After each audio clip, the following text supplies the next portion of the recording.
இன்னைக்கு பாசாங்குச ஏகாதசி அதனுடைய மகாத்மியத்தை முதல்ல பார்க்கலாம் சுருக்கமா.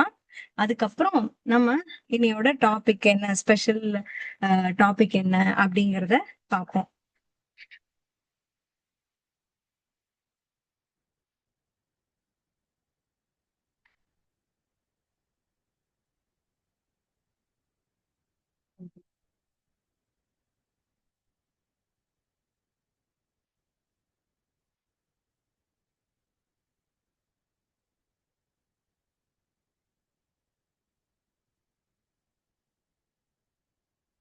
அதாவது ஐப்பசி வளர்பிறையில் வரக்கூடிய இந்த பாசாங்குச ஏகாதசி பற்றிய விவரங்கள், பெருமைகள் எல்லாம் நம்ம எப்பவும் பாக்குறது போலதான் பிரம்ம வைவர்த்தன புராணத்துல விவரிக்கப்பட்டிருக்கு.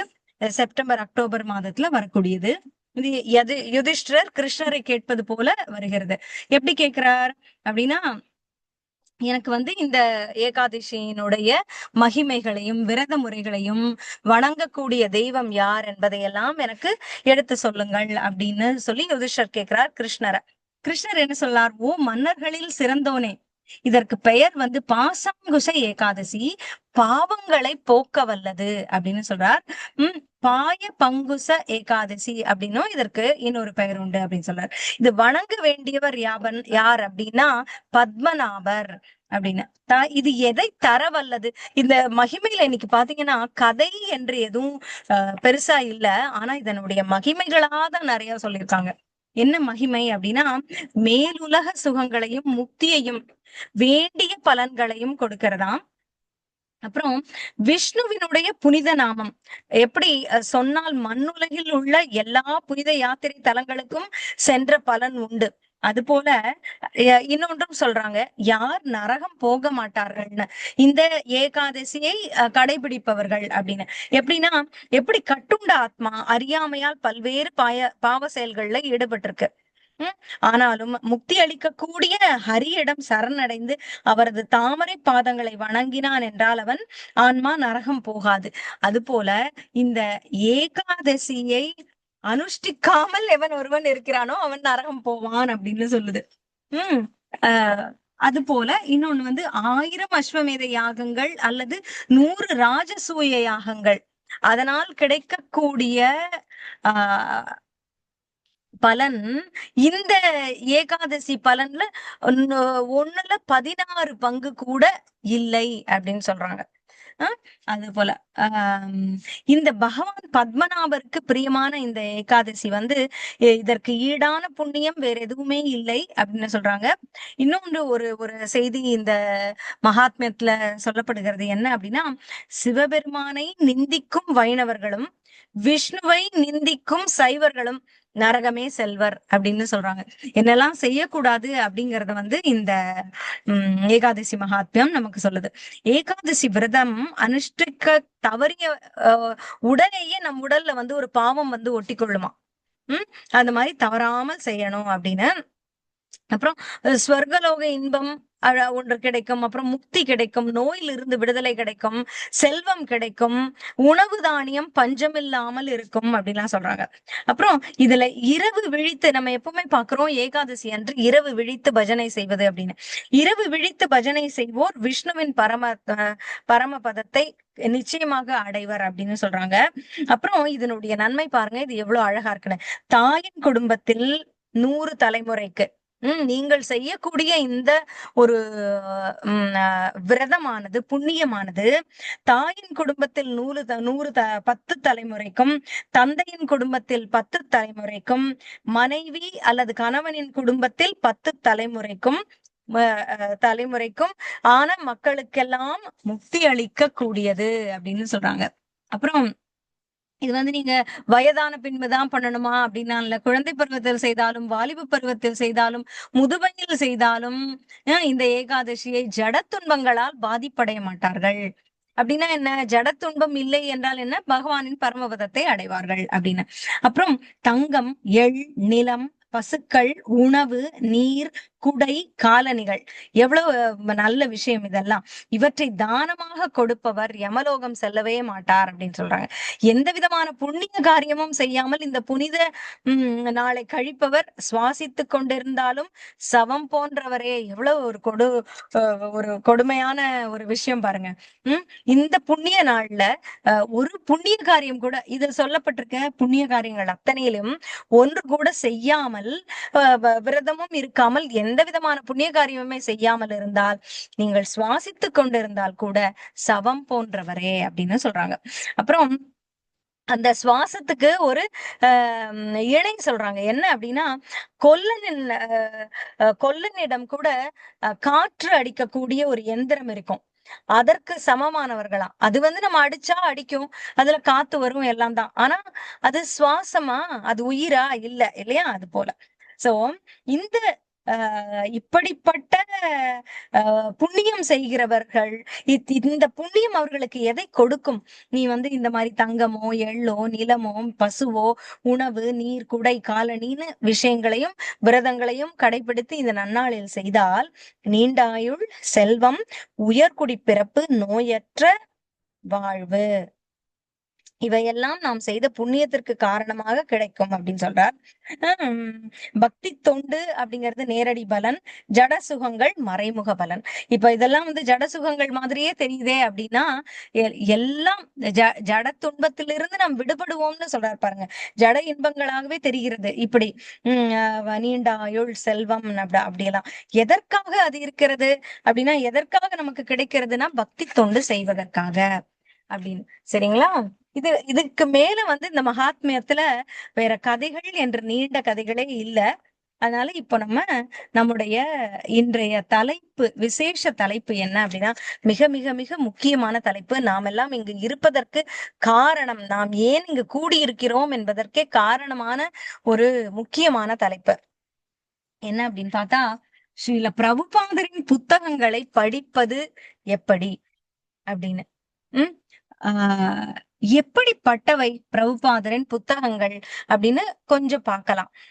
அவை எப்படி மற்ற புத்தகங்களிலிருந்து மாறுபட்டவை அப்படின்னு பார்க்கலாம். அப்புறம் அவற்றை ஏன் படிக்க வேண்டும், அதனால் படிப்பதால் ஏற்படும் நன்மைகள் என்னன்னு பார்க்கலாம். அப்புறம் என்ன முக்கியமானது, எப்படி படிக்க வேண்டும் அப்படின்னு பார்க்கலாம். சரிங்களா? எப்போது, எப்படின்னா எப்ப படிக்கணும், எந்த மனநிலையில படிக்கணும், எந்த முறையில படிக்கணும், மெத்தடாலஜி, அதெல்லாம் பத்தி பார்க்கலாம். சோ இந்த புத்தகங்கள் அப்படின்னு ஜெனரலா பார்த்தோம்னா என்ன பங்கு வகிக்கிறது அப்படின்னா, நம்முடைய மனப்போக்கு, நம்முடைய சிந்தனை, நம்ம கொள்கைகள், நம்ம எண்ணங்கள் எல்லாத்தையுமே இந்த நாம் படிக்கும் புத்தகங்கள் நிர்ணயிக்கும். சரிங்களா? இப்ப நீங்க எல்லாரும், நம்ம எல்லாருமே பிரபுபாதர் புத்தகங்களை இத்தனை நாளா படிச்சுட்டு இருக்கோம். அப்ப நம்ம இந்த புத்தகங்களை படிக்கும் போது நமக்கு என்ன பாடங்கள் நமக்கு வருகிறதோ அதான் நம்மளோட நடத்தையில் தெரிய வரும் அப்படின்றது. அதுதான் நமக்கு அது ஏற்படுத்துகிற ஒரு விளைவு. சோ நமக்குள்ள இருக்கக்கூடிய அனைத்தையுமே நாம் படிக்கக்கூடிய இந்த விஷயங்கள் நிர்ணயிக்கும் எதை படிக்கிறோம்னு. இப்ப புதுசா ஒண்ண படிச்சுட்டு ஏன் நம்ம இதை பண்ணக்கூடாது, அதை பண்ணக்கூடாது அப்படின்னு கூட யோசிக்கலாம் இல்லையா? நம்ம எதை ஏற்றுக்கொள்கிறோமோ அதுவாக நம்ம பிஹேவ் பண்ண ஆரம்பிச்சிடும். சோ அப்படி இது நம் உள்புறம் எப்படி இருக்கிறதோ அது போல்தான் நாம் வெளி தோற்றத்திலும் இருக்க தொடங்கி விடுவோம். இதுதான் நம்மளுக்கு கரெக்ட் அப்படின்னு தோணுது அப்படின்னா அது போலவே நாம் இருக்க ஆரம்பித்து விடுவோம்.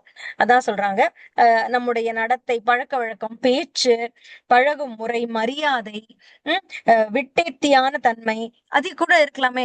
மரியாதையா இருக்கவரா இருக்கலாம், இல்ல விட்டேத்தியா யாருமே கண்டுக்காத ஒரு நான்சலண்ட் பிஹேவியர்னு சொல்லுவாங்க, அது போல ஒரு அலட்சிய போக்கு, இப்படி எல்லாம் இருக்கலாம். இல்ல தாழ்மையானவராக இருக்கலாம், ஹியூமிலிட்டி அப்படின்னு சொல்றோம் இல்லையா, பணிவாக அடக்கமாக இருக்கக்கூடியவரா இருக்கலாம், இல்ல கர்வமாக இருக்கக்கூடியவரா இருக்கலாம்.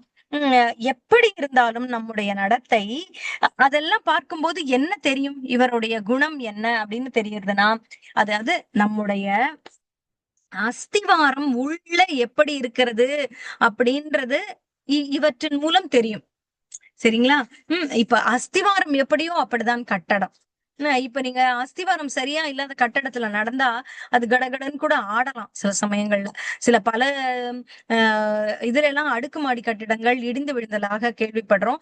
கட்டி கூட நிறைய நாட்கள் ஆகாததாக இருக்கும். அதற்கு காரணம் என்ன அப்படின்னா அதனுடைய அஸ்திவாரம் சரியாக இல்லாமல் இருக்கும்.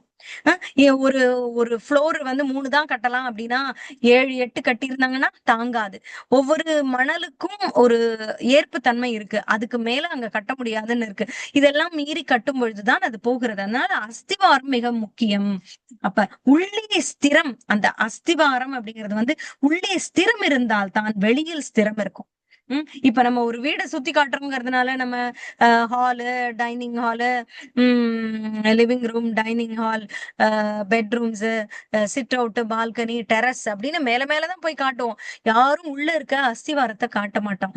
அது யாருக்குமே தெரியாது. அது அந்த வீட்டுக்கு மட்டும்தான் தெரியும். அது போல நாம் எப்படி பழகுகிறோம், இருக்கிறோம், நம்முடைய குணம் எப்படி இருக்கிறது அப்படிங்கிறதுக்கெல்லாம் நம்முடைய அஸ்திவாரமாக இருக்கக்கூடியது நாம் எதை படிக்கிறோம், நாம் எதை புரிந்து கொள்கிறோம் அப்படிங்கிறத பொறுத்து இது இருக்கு. ஆக நம்முடைய நடத்தைக்கு ஆதாரம் நம்ம பரம குருவாகி ஸ்ரீல பிரபுபாதரின் புத்தகங்கள் நம்மை பொறுத்தவை. இப்போ நமக்கு தான் இது பெர்டைனிங்கா நம்ம பாக்குறோம். நமக்கு எப்படி இது பயன்படும். ஏன் அப்படின்னா பக்தியின் அஸ்திவாரத்தை நம்மளுக்கு அது கொடுக்குது. இப்ப நம்ம பக்தி தொண்டு செய்யணும்னு தொடங்கி இருக்கோம். பக்தி விஷயங்களை கேட்கணும்னு ஆரம்பிச்சிருக்கோம். அப்படின்னா நமக்கு என்ன அஸ்திவாரமாக இருக்க போகிறது? பிரபுபாதரின் புத்தகங்கள். அவை ஏன் அவற்றை படிக்க வேண்டும்னா அவை உண்மையான புரிதலை ஏற்படுத்துகிறது. எப்படிப்பட்டவை? சுற்றி வளைக்காமல் நேரடியாக சொல்லும். எந்த விஷயத்தையும் அப்படியே சொல்லி சொல்லி என்ன சொல்ல வராங்கன்னே தெரியாம சில பேர் பேசுவாங்க. அப்படி இல்ல, அது நேரடியாக சொல்லும். சொல்றத அப்படி மூஞ்சி மேல சொல்லும். அதான் அப்படி சொல்லும். அப்புறம் மிக மிக எளிய நடை. எளிய நடையா இருக்கிறதுனாலதான் நேரடியாக புரியுறது. அதை அப்படியே காம்ப்ளிகேட் பண்ணி சொன்னாங்கன்னா புரியவே புரியாது. சோ மிக மிக எளிய நடை. அப்ப அதனால்தான் நம்ம இங்கிலீஷ் புக்ஸ் படிச்சீங்கன்னு வச்சுக்கோங்க, ரொம்ப எளிய நடை. சோ அதை டிரான்ஸ்லேட் பண்ணும்போது அதே எளிமையான ஆனா ஆழமான கருத்துக்கள் எளிமையான நடையில் வருவது. இது பின்னாடி அது எப்படி வருதுன்னு நான் சொல்றேன் உங்களுக்கு. சுலபமாக புரியக்கூடிய வழக்கில் உள்ள வார்த்தைகள். அதாவது என்னமோ ஒரு பெரிய புரியாத பெரிய பெரிய வார்த்தைகள் இருக்கிறதுனாலயே சில சமயம் நம்ம சில புஸ்தகங்களை தொடமாட்டோம். அது ரொம்ப பெரிய, அது ஒண்ணுமே புரியல. படிச்சா புரியணும் இல்லையா? புரியலைன்னா அதுக்கு மேல அந்த 4 லைனுக்கு மேல நம்ம படிப்போமா? ரொம்ப பெரிய பெரிய வார்த்தைகளை போட்டு எழுதிருந்தா நான் ஒரு பேரா, ஒரு பேஜ், ஒரு சாப்டர் கூட படிச்சு பார்த்துட்டேன். ஒண்ணுமே புரியல அப்படின்னா நம்ம கண்டினியூ பண்ணுவோமா? மாட்டோம். அது போல எளிமையான வார்த்தைகள், வார்த்தை பிரயோகம் எளிதில் புரியக்கூடியதாக. அதுதான் வந்து நெஞ்சை நேரடியாக தொடும், புத்திக்கு எட்டும். புத்திக்கு எட்டுச்சுன்னா மனதுக்கும் அது வந்து மனதையும் மனதின் கதவை தட்டும். ஏய் பாரு, இது எவ்வளவு சரியா இருக்கு அப்படின்னு நமக்கு தோணும். அப்பதான் மனது ஏற்றுக்கொண்டால்தான் மாற்றம் வரும்.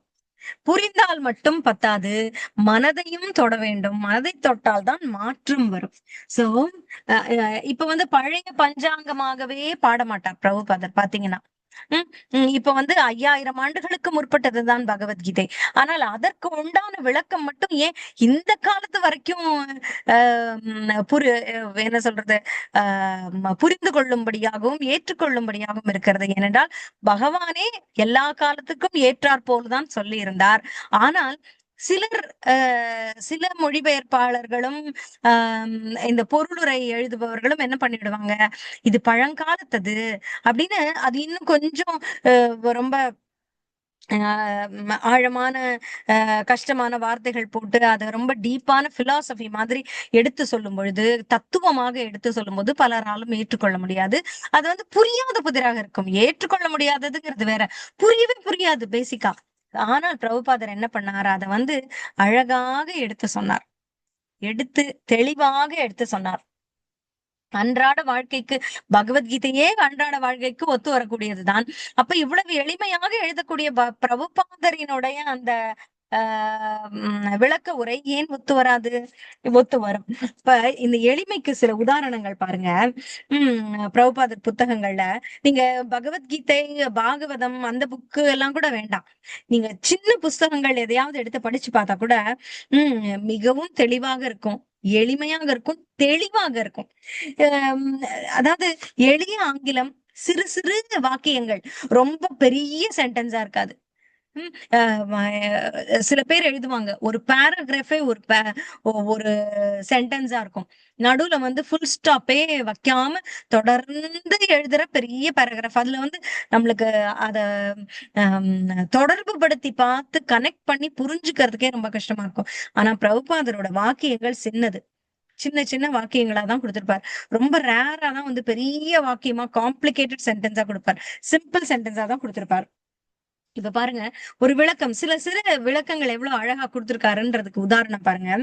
திரிசூலம் அப்படிங்கறது வந்து யார் வச்சிருப்பா? துர்கை. துர்கை கையில வச்சிருப்பா. இது வந்து திரிசூலம்ங்கிறது வந்து 3 இது அந்த ஈட்டிகள் மாதிரி இருக்கக்கூடியது. அந்த 3 எதை சொல்கிறது அப்படின்னா 3 விதமான அழிவை சொல்கிறதாம். என்ன அழிவு அப்படின்னா அத்தியாத்மிகம் அப்படின்னா நம்மாலேயே நமக்கு வருவது, நம்முடைய மனமோ புத்தியோ உடலோ அதுல ஏதாவது ப்ராப்ளம் வந்தா நமக்கு வரக்கூடிய கெடுதல்.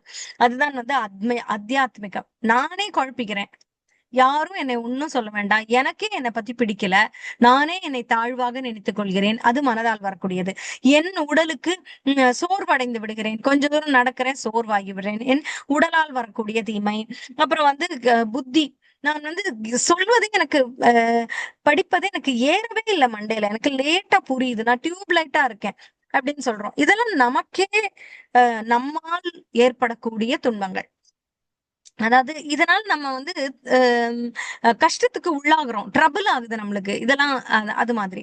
அடுத்தது ஆதி பௌத்திகம் அப்படின்னா அடுத்தவர்களால் ஏற்படக்கூடிய நன்மை தீமை. அதாவது இப்ப எனக்கு புரியதான் செய்யும், ஆனா எனக்கு கேட்கவே விடாம வெளியில சத்தம் இருந்ததுன்னா, ரொம்ப கத்துறாங்க, எனக்கு காதுலே கேட்டாதானே எனக்கு புரியும் அப்படின்னு. எனக்கு டியூஷன் வர்ற ஒரு பையன் அப்படித்தான் சொல்லுவான். இது உனக்கு ஸ்கூல்ல டீச்சர் சொல்லி கொடுக்கும் போது புரியலையா அப்படின்னு கேட்டா, டீச்சர் விளக்கமா சொல்லலையா அப்படின்னா அவன் சொல்லுவான், நான் உயரமா இருக்கேன், அதனால என்ன பின்னாடி பெஞ்ச்ல வச்சிடுறாங்க, பின்னாடி பெஞ்ச்ல தான் இருக்கேன். அது முதல்ல சொல்லலாம். அவன் என்ன சொன்னான்னா, சில புரிஞ்ச பசங்க சத்தம் போட்டு பேசிடுறாங்க, அதனால டீச்சர் வந்து அதுக்கப்புறம் சலசலன்னு புரிஞ்சிருச்சுன்னு எல்லாம் பேச ஆரம்பிச்சிடுறாங்க, அதனால எனக்கு டீச்சர் சொல்றது கேட்கல, டீச்சர் தெளிவாதான் சொல்றாங்க, எனக்கு சரியா கேட்கல அப்படின்னு சொன்னான்.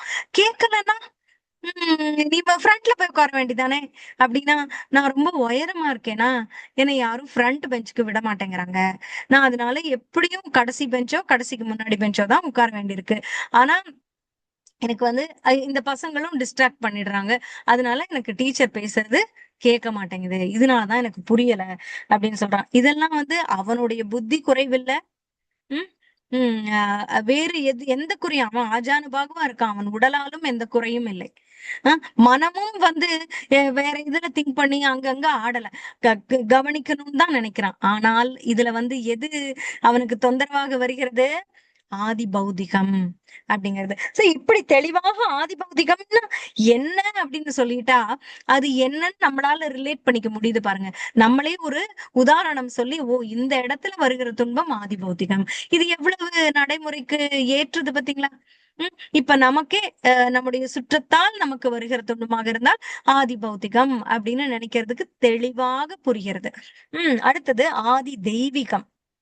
அது என்னன்னா இயற்கை சீற்றங்கள், இயற்கையால் நமக்கு ஏற்படுகிற துன்பம், அதான் ஆதி தெய்வீகம். அப்ப அழிவு, துயர் இப்படித்தான் வர வேண்டும், வேறு வழியே இல்லை, இந்த 3 விதத்துலதான் உனக்கு அழிவு வர வேண்டும். இதெல்லாம் பிரபுபாத் சொல்ற விளக்கங்கள் புரியறதுக்கு எவ்வளவு தெளிவா இருக்கு பாருங்க. துன்பம் எப்படி வரும்? இப்படி 3 விதமாக தான் வரும். அத்தியாத்மிகம், ஆதி பௌத்திகம், ஆதி தெய்வீகம். நீங்க வந்து இந்த வார்த்தைகளை ஞாபகம் வச்சு காட்டி கூட பரவாயில்ல, எப்படி நம்மளால வரும் நன்மை, நம்ம விட பெரிய அடுத்தவர்களால் வரும் நன்மை, இயற்கையால் வரும் சாரி நம்மால் வரும் தீமை, இயற்கை அடுத்தவர்களால் வரும் தீமை, இயற்கையால் வரும் தீமை, 3 நிலை. இது நம்ம கிராஜுவலா படிக்க படிக்க இந்த வார்த்தைகளும் நமக்கு மனசுல பதிஞ்சிடும்.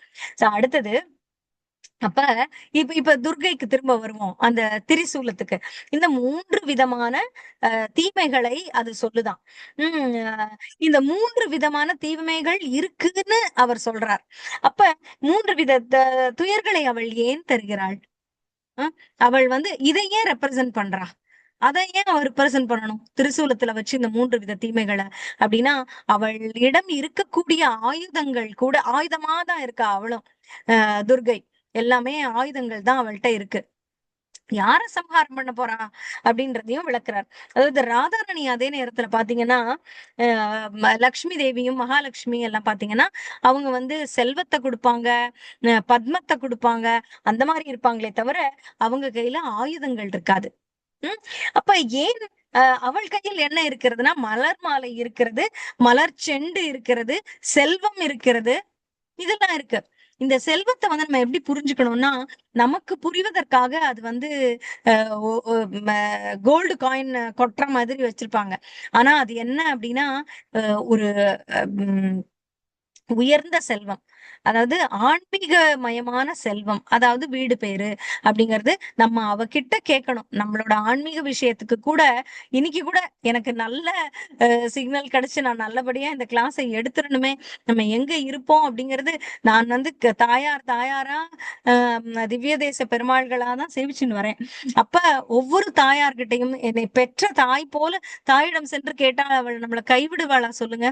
தாயார் விடமாட்டா. நம்ம அம்மா கேட்டுட்டோம்னா நம்ம ஒண்ணு வேணும் அப்படின்னா அம்மா இதை பாத்துக்கோங்கம்மா, யாரும் வந்துடாம அப்படின்னு சொல்றோம்னா எப்படி என்ன ஆனாலும் சரி இந்த குழந்தை இன்னைக்கு இதை படிக்கணும்னு சொல்லியிருக்கா, அவ ரூம்ல அவளுக்கு டிஸ்டர்பன்ஸே இருக்கக்கூடாதுன்னு பண்ணி கொடுப்பா அம்மா.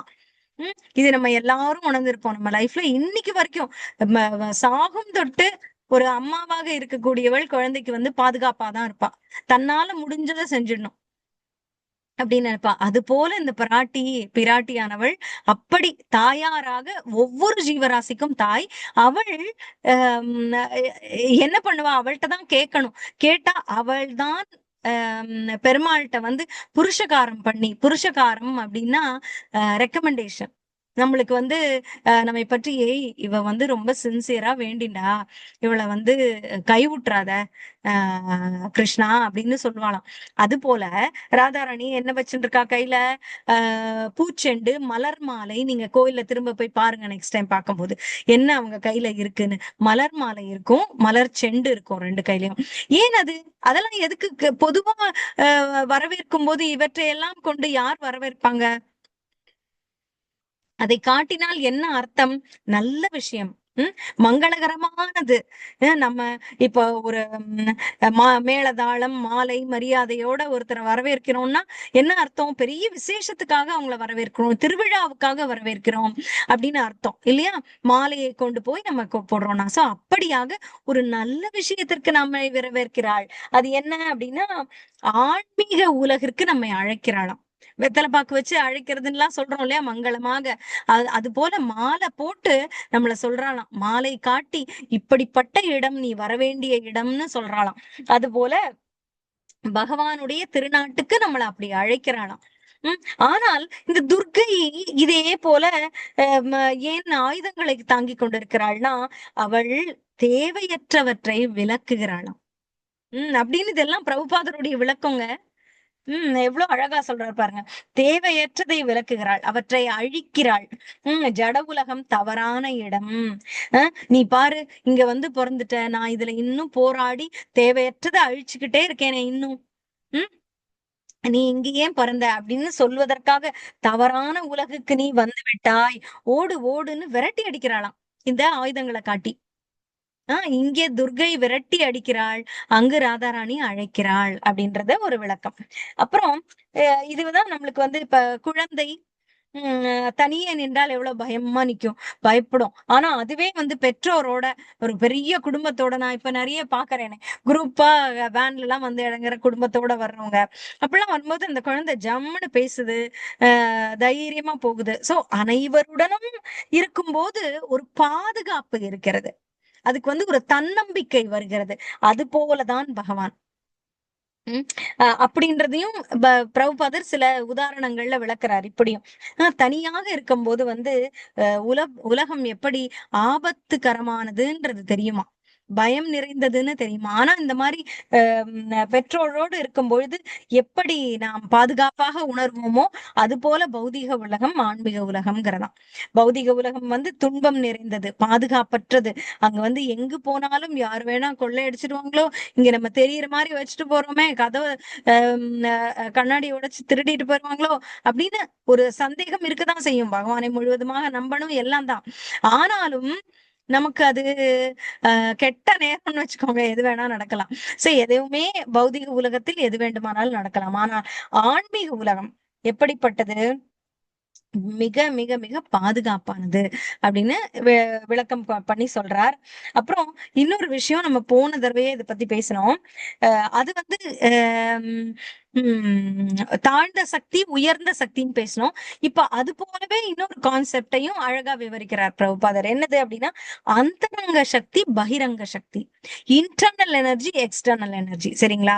அது வந்து உயர்ந்தது தாழ்ந்தது. அது உயர்ந்ததுங்கிறது என்ன, சேத்தனம். தாழ்ந்ததுங்கிறது என்ன, ஜடம். இதுல வந்து அந்தரங்க சக்தி பகிரங்க சக்தி, இதுக்கு வந்து பியூட்டிஃபுல் எக்ஸாம்பிள் என்னன்னா, பகிரங்கமாக தெரியக்கூடியது வெளிப்புறத்தில் தெரியக்கூடியது, அது வந்து பௌதீக உலகம்.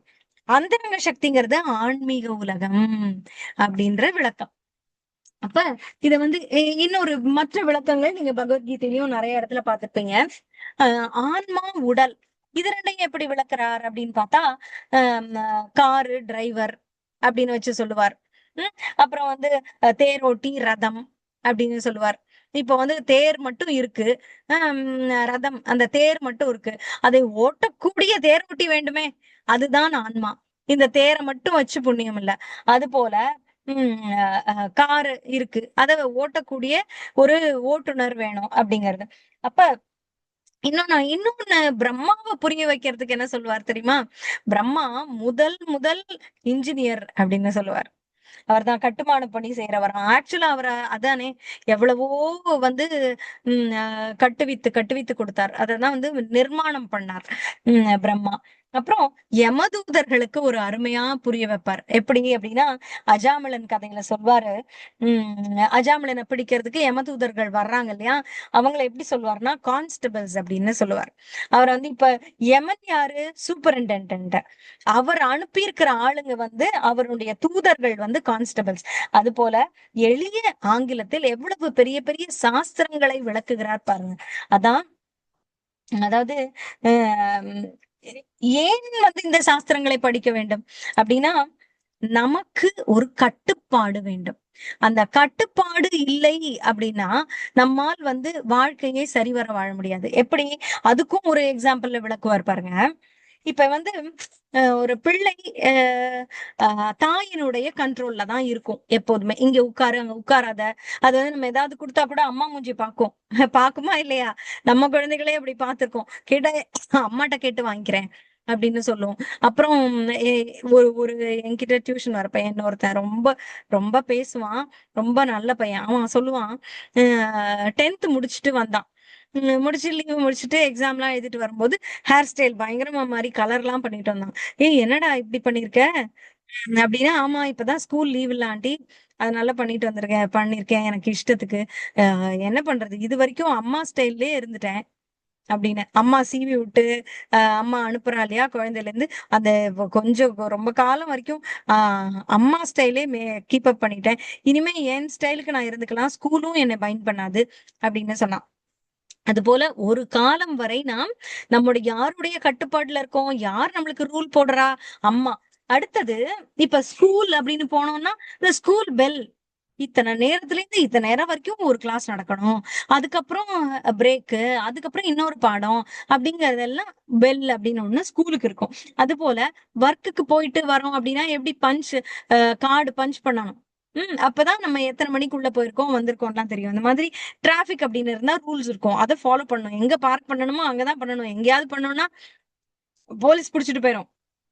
அந்த மாதிரி இவற்றையெல்லாம் நாம் வந்து கடைபிடித்தோமானால் நம்ம சந்தோஷமா இருக்கலாம். இல்லைன்னா நம்ம மாட்டிக்கிட்டு தவிப்போம், தப்பு பண்ணிடுவோம். இல்லையா? அதான் கடவுளிடமும் சில சட்டங்கள் இருக்கின்றன அப்படிங்கிறத கொண்டு வருவார். அது என்ன அப்படின்னா, இந்த முக்தி கிடைப்பதற்கு திரும்பவும் பகவானின் திருநாட்டுக்கு செல்வதற்கு என்ன வேண்டும்? என்ன சட்டம்? என்ன ரூல் அதுக்கு அப்படின்னா, கடவுள் மேல் அன்பு செலுத்த வேண்டும். அப்புறம் கடவுளை பொறாமையாக பார்க்க கூடாது. இது நான் முன்னாடி எனக்கு ஒரு தடவை ஒருத்தர் கேள்வி கேட்டீங்க. அவர் பொறாமைப்படுகிறாருங்கிறத எப்படி எடுத்துக்கணும்? அதாவது நாம் அவர் மேல் பொறாமை கொள்கிறோம் என்பதை எப்படி புரிந்து கொள்வதுன்னு. எப்படின்னா நம்ம பொறாமை கொள்ளக்கூடாது அப்படிங்கறது என்ன அப்படின்னா, உம் எனக்கே தெரியும். நானே பெரிய ஆளு. எனக்கே தெரியும். இது என்ன போய் பகவானை வேண்டிக்கணும், இதெல்லாம் நடந்துரும் அப்படின்னு நினைக்கிறது. நம்மை பெரியவனாகவும் நம்முடைய சக்தியில் அதிக நம்பிக்கை, பகவான் மேல் இருக்கும் நம்பிக்கையை விட நம்முடைய சக்தியின் மேல் அதிகமான நம்பிக்கை கொள்வது. ஆஹ் பகவானை விட நாம் திறமைசாலிகள், ஆற்றல் வாய்ந்தவர்கள், பலசாலிகள் என்று நினைப்பது. அதுதான். அப்புறம் இப்படியெல்லாம் இருக்கக்கூடாது அப்படின்னு சொல்றாங்க. இதான் சட்டங்கள்.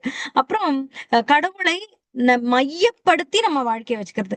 Keep God as a center in your life அப்படிங்கிறது.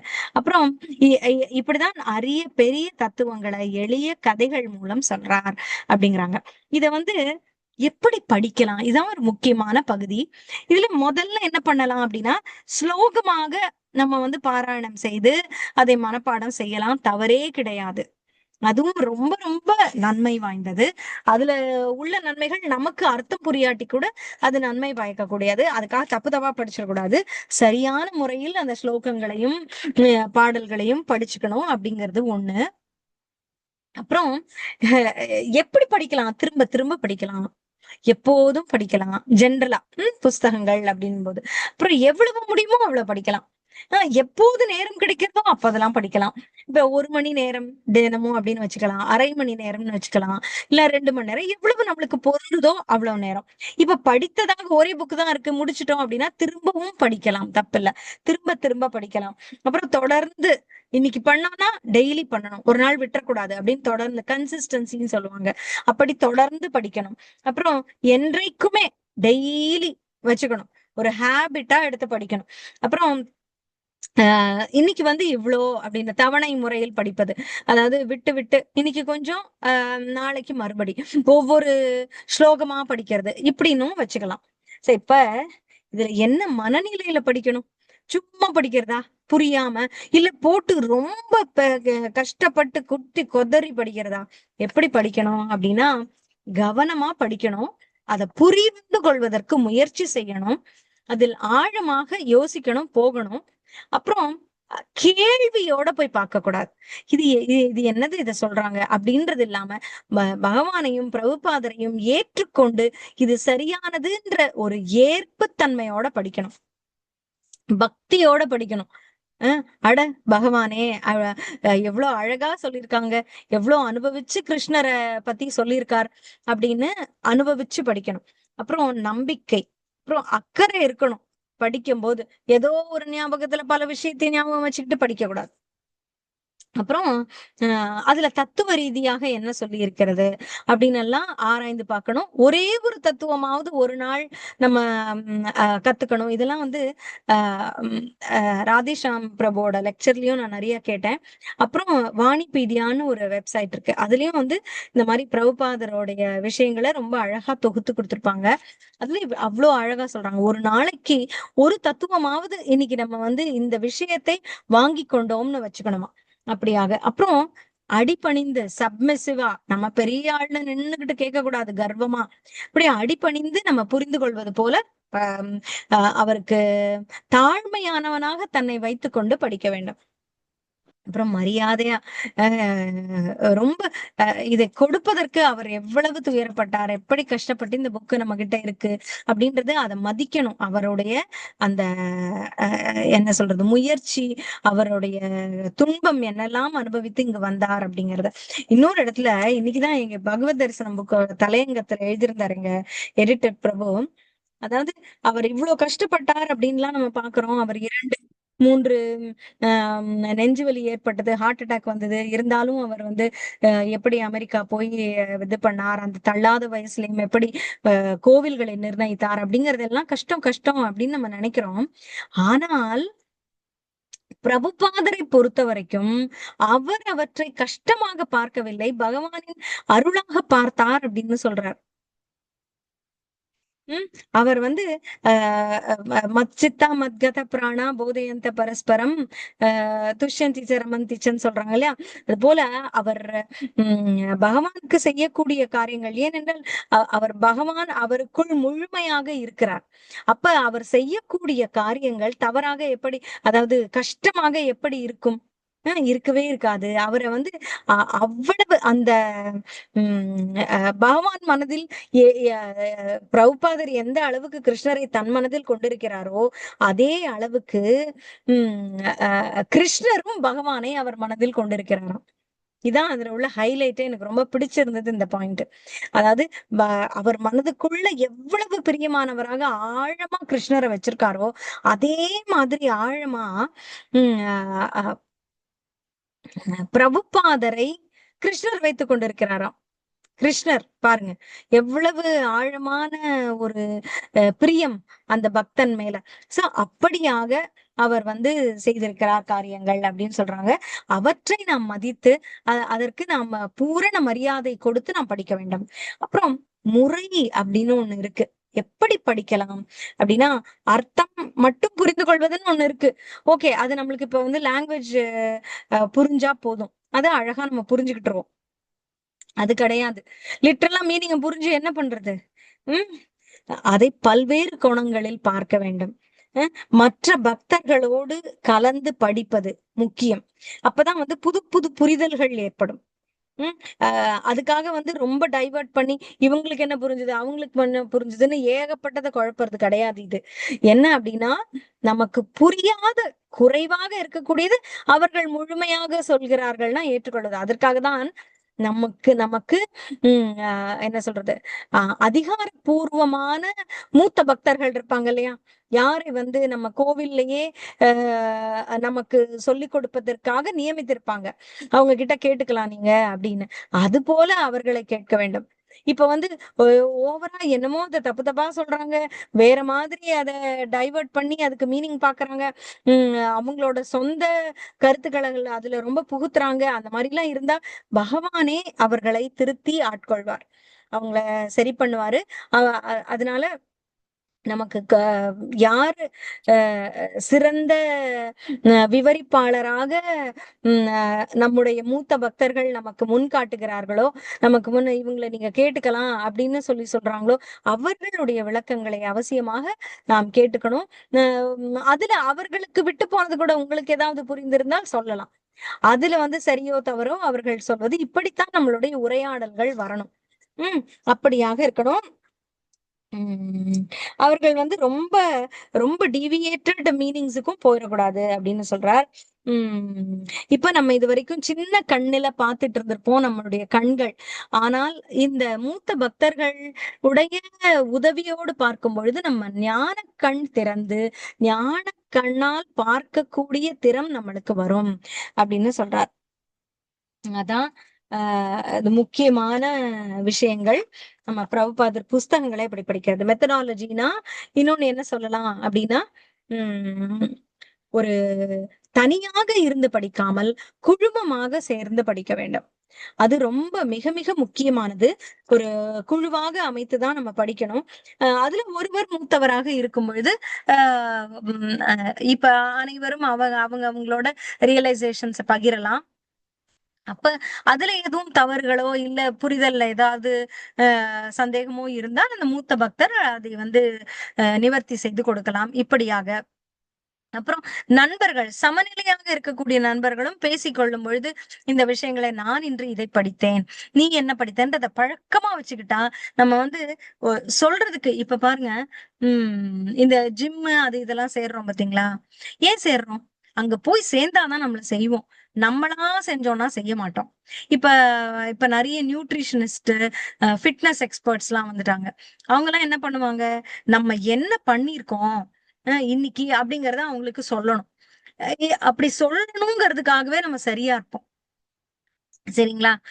ஒரு ஒரு கண்காணிப்பாளர் மாரின்னு வச்சுக்கோங்களேன். ஒரு சூப்பர்வைசர் நம்மளுக்கு. இப்ப நம்ம டீச்சர் நம்மள கேட்பாங்கன்னா தானே அந்த ஹோம் ஒர்க் முடிச்சிருப்போம்.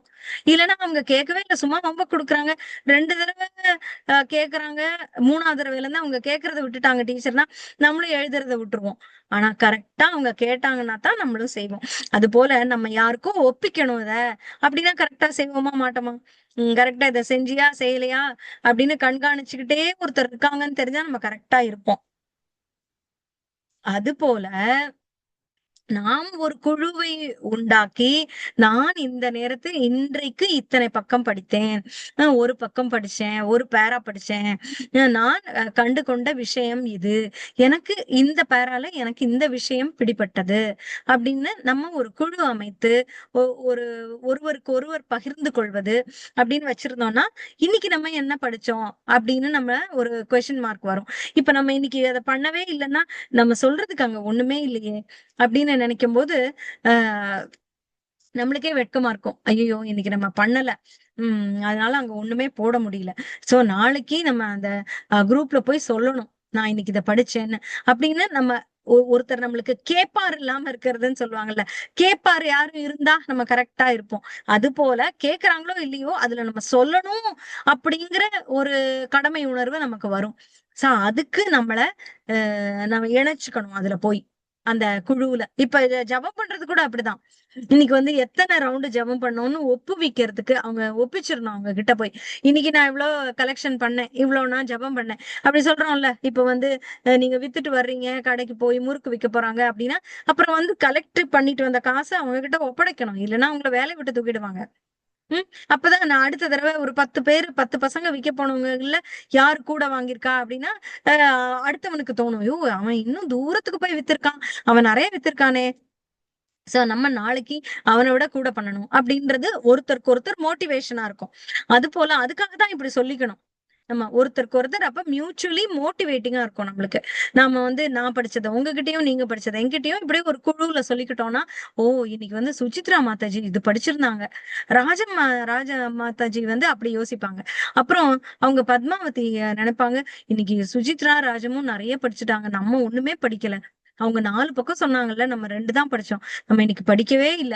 அந்த மாதிரி நமக்கு ஒருத்தருக்கு ஒருத்தர் நம்ம ஒரு குரூப்ல சேர்ந்து படிக்கும்போது, அது ரொம்ப உதவியா இருக்கும். அதுக்கு தான் நம்ம இந்த ரீடிங் கிளாஸ் கூட நம்ம பண்றோம் இங்க. அது ரொம்ப முக்கியமான ஒரு வழி.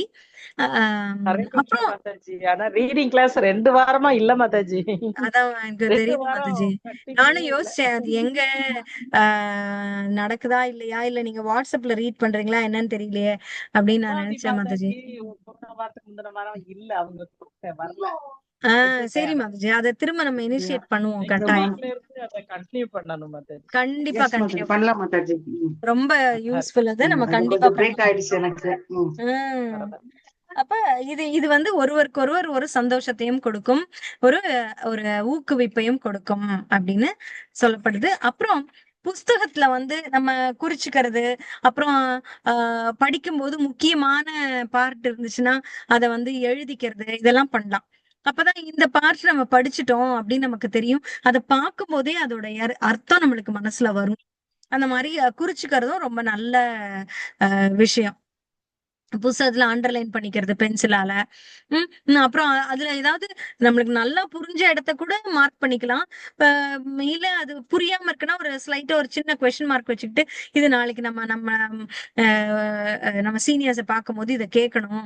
இத கண்டிப்பா அப்படின்றதையும் குறிச்சு வச்சுக்கலாம். இதெல்லாம் நம்மள வந்து ஒரு இன்ட்ரெஸ்ட்ட உண்டு பண்ணும் படிக்கும்போது. இதுல ஏதாவது டவுட் இருந்தா என்ன அப்படிங்கிறது. இந்த மாதிரி நம்ம படிப்பதற்கு பல முறைகள் இருக்கு. வழிகள் இருக்கு. நம்ம கண்டிப்பா பண்ணலாம். சரிங்களா? சரி இப்படியாக நம்ம படிச்சு நல்லா படிப்போம். பிரபுபாதர் புத்தகங்கள அப்படின்னு சொல்லி முடிச்சுக்கிறேன். உங்களோட கேள்விகள் இருந்தா குயிக்கா ஒரு 10 நிமிஷம் மட்டும் பார்த்துட்டு நம்ம முடிச்சுக்கலாம் கிளாஸ. சொல்லுங்க. ஹரே கிருஷ்ணா. எல்லாருமா சேர்ந்து படிக்க ஒருத்தருக்கு ஒருத்தர் படிக்கணும்னு சொன்னீங்கல்ல மாதாஜி. அது ஒரே ஆமா. ஊரா? இல்ல எனக்கு டைம் இருக்கும்போது அவங்க எப்படி இருப்பாங்கன்னு சொல்ல முடியாது இல்லையா? அது நம்ம இப்ப வீக்லி ஒன்ஸ் அப்படின்னு வச்சாதான் முடியுது. ஆனா டெய்லி கரெக்ட். படிக்கணும்னு ஆசை இருக்குது. டெய்லி ஆனா வந்து முடியாட்டி கூட வீக்லி ஒன்ஸும் நல்லதுதான் மாதாஜி. அதுவும் ஒரு ரெகுலாரிட்டி தானே, ஒரு சைக்கிள் தான் அந்த இம்பார்ட்டன்ட். அது வந்து 2 ஆஹ் நாளைக்கு ஒரு தடவை இருக்கலாம், 3 நாளைக்கு ஒரு தடவை நான் இந்த இருக்கலாம், தடவை 5 கூட நாளைக்கு. நினைச்சேன் மாதாஜி. அவங்க மஞ்சுளா அந்த மாதாஜி வருவாங்க, பத்மாவதி மாதாஜி வராங்க. சரி ஆஹ் நம்மளா ஒரு இதா உம் கிரியேட் பண்ணிடுவோமா அப்படின்னு கூட யோசிச்சேன். ஆஹ் ஒரு ஆஹ் ஆஹ் ஆஹ் கரெக்ட். அப்புறம் நம்ம வந்து அதிக பிரசங்கித்தனம் பண்ணக்கூடாது. ரைட் உருப்படி ரைட். கட்டுக்கட்டுன்னு நான் வந்து கிரியேட் பண்ணி பண்ணாதான் கொடுக்குறேன் நம்ம மாதாஜி உங்களுக்கு ஒரு குரூப்ப. அதுல வந்து நீங்க ஆஹ் படிக்க ஆரம்பிங்க. நான் வந்து அதுதான் நாங்களே என்னோட ஓபன் பண்ணிக்கலாம். சீனியர்ஸ்ட்ட நாங்களே பேசிட்டு உம் கனெக்ஷன். நான் சீனியர்ஸ் கிட்ட பேசிட்டு நம்ம அதுக்கு அதுக்கு ஒரு குழு ஏற்படுத்தி கொடுக்கலாமா அப்படின்னு கேட்டுட்டு நான் உங்களுக்கு சொல்றேன். அதை நம்ம பண்ணிக்கலாம். அப்படி இருந்த அவசியம் அப்படி அதை ஒரு இது பண்ணலாம். கிடைச்சதுன்னா நாங்களே ஆரம்பிச்சுக்கிடுவோம். நாங்களே கண்டிப்பா. க்ளோஸ் பண்ணி அதே கண்டிப்பா மாதிரி மாதாஜி. டிஸ்டர்ப் பண்ணாம இருக்கும். அது நானா செய்யக்கூடாதுன்னு சொல்லிதான் நான் யா பண்ணல. யா யா. பண்ணலாம் மாதாஜி, கட்டாயம் பண்ணலாம் படிக்கிறத. ஆஹ் ம் இது நல்ல விளக்கம். இன்னைக்கு வெள்ளிக்கிழமைனால இந்த ஏகாதசியில இன்னொரு இது சொன்னாங்க. மகாலட்சுமி ம் வளர்ப்பிறை இதுல வர்றதுனால, மகாலட்சுமியோட இது இருக்கிறதுனால ம். பகல்ல வந்து உப்பு வாங்கி வீட்டுக்கு இன்னைக்கு வைங்க, உப்பு வாங்குங்க அப்படின்னு ஒருத்தங்க ஓ, சொன்னாங்க. சரி. அதான் பாத்தீங்களா, இந்த விளக்கத்துல கூட செல்வம் வரும்னு தான் சொல்லியிருக்கு பாருங்க. பலன்ல. அதான் அதான் இருக்கலாம். மகாலட்சுமியோட அம்சம் வந்து உப்பு, கல் உப்பு. அதனால அந்த கண்டிப்பா கல் உப்பு வந்து தூள் உப்புல கல் உப்பு வாங்கி வைங்க கண்டிப்பா கண்டிப்பா. அப்படின்னு ம் சொல்லி சொன்னாங்க. இருக்கலாம் மாதாஜி, கண்டிப்பா. அதாவது அந்த உணவு பற்றாக்குறை இல்லாம வீடு இருக்கணும் அப்படி எப்பவுமே, அப்படிங்கிறதுக்காக இருக்கலாம். கரெக்ட். அது இருக்கு, நம்ம பலன்கள்ல சொல்லப்பட்டிருக்கு மகாத்மியத்துல. ஆமா. தேங்க்யூ மாதாஜி. ஹரே கிருஷ்ணாமா. பிரியா ஆன் பண்ணிருக்கீங்க, சொல்றீங்களா ஏதாவது? ஹரே கிருஷ்ணா மாதாஜி. ஹரே கிருஷ்ணா. ஆஹ் மாதாஜி, இது இப்ப பகவத்கீதை நம்ம படிக்கணும், மெயினா ஏகாதசியில படிக்கணும் அப்படின்னு தோணுது. அது கரெக்ட். போட்டிருக்கோம் அந்த மாதிரி. பட் ம் இதுல வந்து இப்ப நம்ம ஃபுல்லா படிக்க முடியாது. லைக் ம் ஏதாவது ஸ்பெசிபிக் சாப்டர்ஸோ இத்தனை ஸ்லோகன் அந்த மாதிரி ஏதாவது இருக்கா? லைக் நம்ம அதை படிச்சா ஓகே ம் அப்படிங்கிற மாதிரி. ஏன்னா எப்பவுமே கன்ஃபியூஸ் ஆகுது, ஃபர்ஸ்ட் யா. சாப்டர்ல இருந்து ஸ்டார்ட் பண்ணுமா இல்ல ஒரு சாப்டர் படிச்சா நான் போதுமா கரெக்டா அப்படின்னு. உங்களுக்கு கேட்டு நான் உங்களுக்கு அடுத்த கிளாஸ்ல சொல்றேன் மாதாஜி. எக்ஸாக்டா சரிங்க நான் மாதாஜி. நினைக்கிறேன் ஓகே. 18வது சர்ம அத்தியாயமும் ஸ்லோகம் 16 இருக்கு. சரம ஸ்லோகம் 4 இருக்குல்ல மாதாஜி? சர்ம ஸ்லோகம் இருக்கு மாதாஜி, கரெக்ட். அது படிக்கலாம். அது போக கூட ஒரு அத்தியாயம் 16 18 நினைக்கிறேன். நான் கரெக்டா கேட்டுட்டு நான் உங்களுக்கு சொல்றேன் மாதாஜி அத. ம். ஓகே மாதாஜி. ஓகே. ம். ஹரே கிருஷ்ணா மாதாஜி. ஹரே கிருஷ்ணா. 15 மாதாஜி, 15 மாதாஜி. 15. சரி. புருஷோத்தம யோகம். ஓகே. சரி. அப்பதான் நானும் நான் நினைக்கிறேன் அதையும் மாதாஜி. கன்ஃபார்ம் ஏன்னா பண்றேன். நான் இன்னைக்கு சின்ன சாப்டரா இருக்கேன்னு சாப்டர் 12 படிச்சேன் மாதாஜி. அதுதான் படிக்க தப்பில்ல முடியுது. மாதாஜி, அதுவும் தப்பில்ல, நம்மளுக்கு தெரியாட்டி தப்பில்ல. சரிங்க மாதாஜி. சரி ஓகே. சரி. ம். கிருஷ்ணரை மேல இருந்து கீழே எங்கனாலும் ரசிக்கலாம், எங்கனாலும் அனுபவிக்கலாம். பகவத்கீதை கிருஷ்ணர். அவர் தலையில இருந்து அனுபவிச்சா என்ன, கால்ல இருந்து அனுபவிச்சா என்ன, எந்த ஸ்லோகம் எந்த அத்தியாயம் படிச்சாலும் கிருஷ்ணர் கிருஷ்ணர் தான். ஹரே கிருஷ்ணா. உண்மைதான். எவ்ரி டைம் படிக்கும் போதும் அது புதுசாவே இருக்கு, ரொம்ப இன்ட்ரெஸ்டிங்காவும் ஒரு இருக்கு. தடவை ஒரு அர்த்தம் நமக்கு வரும். நிறைய கண்டிப்பா விஷயம். கண்டிப்பா. ஆறாவது அதான் தடவை அந்த நான் பகவத் பிரபுபாதர் வந்து அவ்வளவு தெளிவா 20 வருஷமா கொடுத்திருக்கார். அண்ட் நம்ம அந்த மூடுல படிக்கும்போது புது புது அர்த்தங்களை தான் மூடுக்கு தகுந்த சொல்லுது மாதிரி நமக்கு. ஒவ்வொரு உண்மைதான். அர்த்தம் வரும் நம்ம கண்ணுக்கு. ஒவ்வொரு தடவை கண்டிப்பா. படிக்கும் ஒவ்வொரு விதமான புது ஒவ்வொரு புது விதமான அர்த்தங்கள் தான் வருது. கரெக்ட். நான் 6வது தடவை படிக்கிறேன். 6வது தடவை ம் நம்ம கிளாஸ்ல இருக்கேன்.